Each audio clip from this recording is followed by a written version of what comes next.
അസ്സലാമു അലൈക്കും വറഹ്മത്തുള്ളാഹി വബറകാതുഹു. സുന്നി വിദ്യാഭ്യാസ ബോർഡ് ഇംഗ്ലീഷ് മീഡിയം സ്കൂളുകളിൽ 3-ാം തരത്തിലേക്ക് തയ്യാറാക്കപ്പെട്ട അഹ്കാമു തജ്വീദിന്റെ വർക്ക് ബുക്കിന്റെയും 7-ാമത്തെ ചാപ്റ്ററാണ് വായിക്കുന്നത്.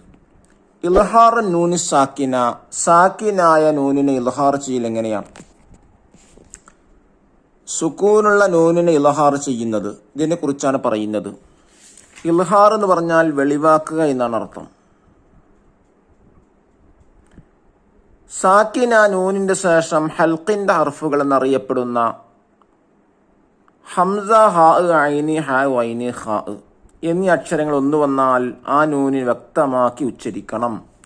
ഇതിന് ഇൽഹാർ എന്ന് പറയുന്നു. സുക്കൂനുള്ള നൂനിന് കേൾക്കണം, അതാണ് പറയുന്നത്.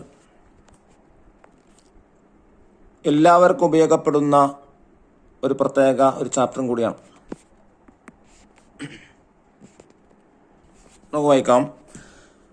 ഇന്നാ അർസൽനാ നൂഹൻ ഇലാ ഖൗമിഹി അൻ അൻദിർ ഖൗമക മിൻ ഖബ്ലി അൻ യഅതിയഹും അദാബുൻ അലീം.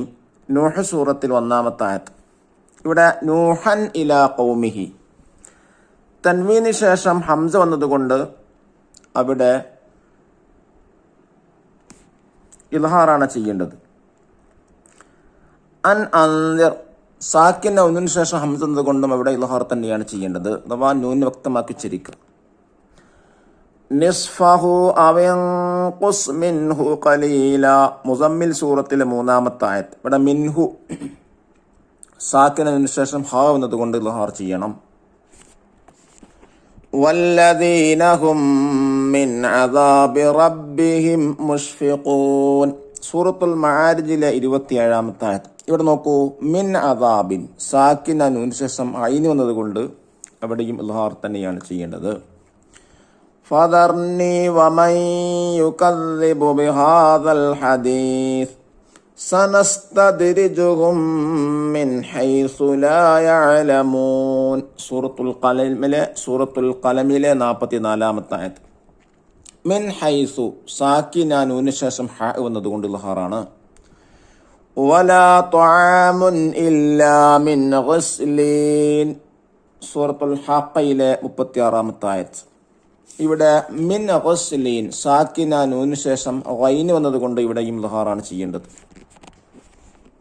وجعلنا من بين أيديهم سدا ومن خلفهم سدا فأغشيناهم فهم لا يبصرون, യാസീനിൽ 9-ാമത്തെ ആയത്ത്.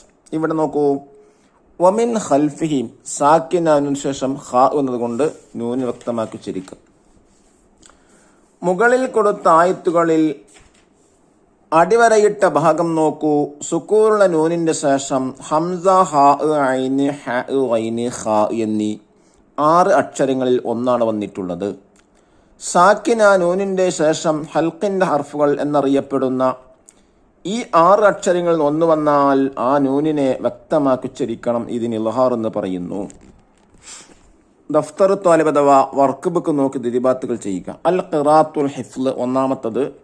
നഖറ സൂറത്തുൽ ഹശ്ർ വനക്തശ്ഫ് മിൻഹാ മവാളിഅൽ ഇൽഹാർ, ഹശ്ർ സൂറത്ത് പാരായണം ചെയ്തിട്ട് അതിൽ ഇൽഹാർ വരുന്ന സ്ഥലങ്ങൾ കണ്ടെത്താം.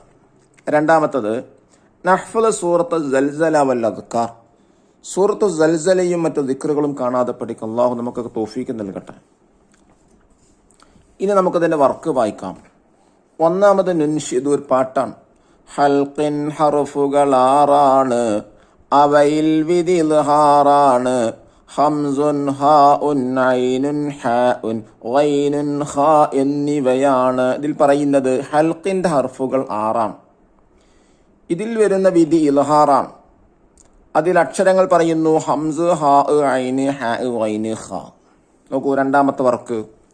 നഖറഉ വനക്തശിഫു സബബൽ ഇൽഹാരി, താഴെ പറയുന്ന ആയത്തിന്റെ ഭാഗങ്ങൾ വായിച്ചിട്ട് അതിലെ ഇൽഹാറിന്റെ കാരണം വ്യക്തമാക്കാനാണ്. 1. മൻ ആമന ബില്ലാഹി, സാക്കിന നൂന് ശേഷം ഹംസ വന്നു. 2. മിൻ ഖൈരിൻ, സാക്കിന നൂന് ശേഷം ഖാ വന്നു. 3. മിൻ ഇൻദില്ല, സാക്കിന നൂന് ശേഷം ഐന് വന്നു. 4-ാമത്തത് മൻ ഹദല്ലാഹു, സാക്കിന നൂന് ശേഷം ഹാ വന്നു. അഞ്ചാമത്തത് ഫമൻ ഹജ്ജ, സാക്കിന നൂന് ശേഷം ഹാ വന്നു. 6 മിൻ ഗൈരി സൂ, സാക്കിന നൂന് ശേഷം ഗൈന് വന്നു. ഇനി നോക്കൂ തേർഡ് വർക്ക് നക്തഷിഫുൽ ഇജാബാത്ത്, ഗിവ് ദ ആൻസേഴ്സ്. 1 ഹൽക്കിന്റെ അർഫുകൾ എത്ര? ഏവ. ഉത്തരം 6. ഹംസ, ഹാ, ഐന്, ഹാ, ഗൈന്, ഹാ.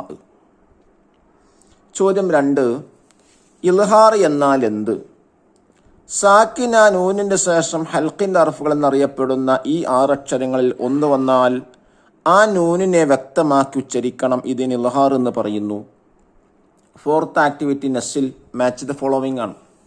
ഹംസ മൻ ആമന, ഹാ അൻ ഹാദിഹി, ഐന് മൻ അമില, ഹാ വമിൻ ഹൈസു, ഗൈന് മിൻ ഗഫൂർ, ഖാ മിൻ ഖശിയത്തില്ല എന്നിങ്ങനെ അക്ഷരങ്ങൾ നോക്കിയിട്ടാണ് എന്ത് ചെയ്യേണ്ടത്? മാച്ച് ചെയ്യേണ്ടത്. ഇൽഹാറിന്റെ നിയമങ്ങളൊക്കെ പാലിച്ച് പാരായണം ചെയ്യാനുള്ള ഭാഗ്യവും തൗഫീഖൊക്കെ നമുക്ക് എല്ലാവർക്കും പ്രദാനം ചെയ്യട്ടെ. മുഴുവൻ തജ്വീദിനെ നിങ്ങൾ മനസ്സിലാക്കി അള്ളാഹു സ്വീകരിക്കുന്ന വിധത്തിലുള്ള പാരായണം നമുക്കൊക്കെ ചെയ്യാനുള്ള ഭാഗ്യം തരട്ടെ. അസ്സലാമു അലൈക്കും വറഹ്മത്തുള്ളാഹി വബറകാതുഹു.